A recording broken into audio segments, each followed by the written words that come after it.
Japan's Prime Minister Sanae Takaichi's move to dissolve parliament and call elections in mid-January left parties with just 12 days in which to make their case to voters. That is the shortest campaign period in its post-war history. Exit polls predicting a strong showing for Japan's Liberal Democratic Party. Let's have a look at the state of play. Cooking is here with all the numbers. Well, based on the latest numbers from NHK, Sanae Takaichi's ruling Liberal Democratic Party could secure a lower house majority on its own. Exit polls showing the LDP with 224 seats, along with its coalition partner Japan Innovation Party with 23 seats, they could secure two-thirds majority. That's 310 seats, well past the magic number of 233 for a simple majority. But even if Ms Takaichi's coalition gets around 310, it's still fewer than what former Prime Minister Shinzo Abe secured during the 2017 and 2014 elections. Taking a look at the newly formed main opposition Centrist Reform Alliance, made up of the Constitutional Democratic Party and Komeito, currently standing at 33 seats, it is projected to lose half of its spots in the lower house. CRA Secretary General Jun Azumi lost in his constituency in Miyagi to a former TV personality endorsed by the LDP. And for CNA's senior correspondent Michiyo Ishida joins us live from Tokyo. Michiyo, our polls closed an hour ago. If those exit polls are correct, what is the scale of this victory for Ms. Sanae Takaichi?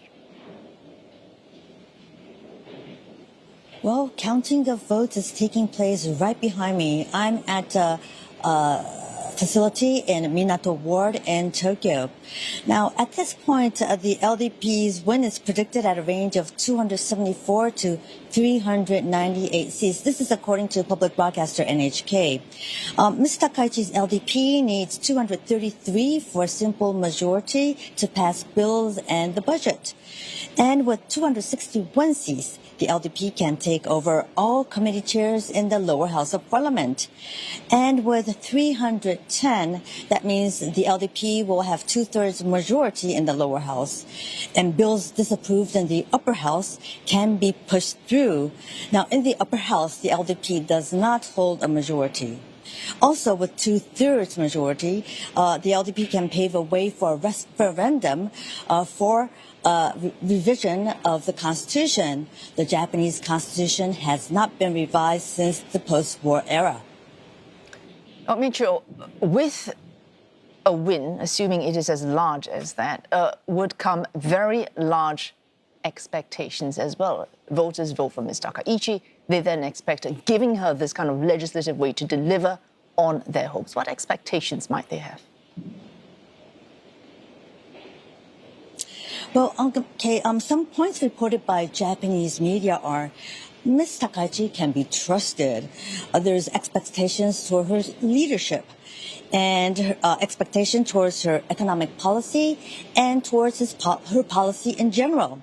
Now, it's been little more than 3 months since she took office, and her approval rating is still high, lingering around 60%.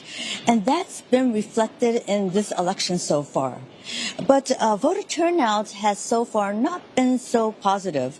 As of 6 p.m. local time, it's 26%, or 3 points lower than in the 2024 general election. And voter turnout back then was 54% overall.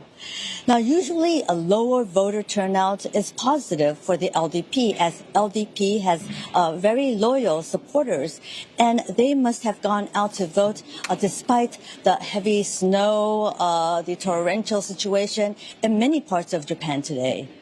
But we will wait and see the exact count as the counting continues. And we will wait for that. CNA senior correspondent Michiyo Ishida live from Tokyo.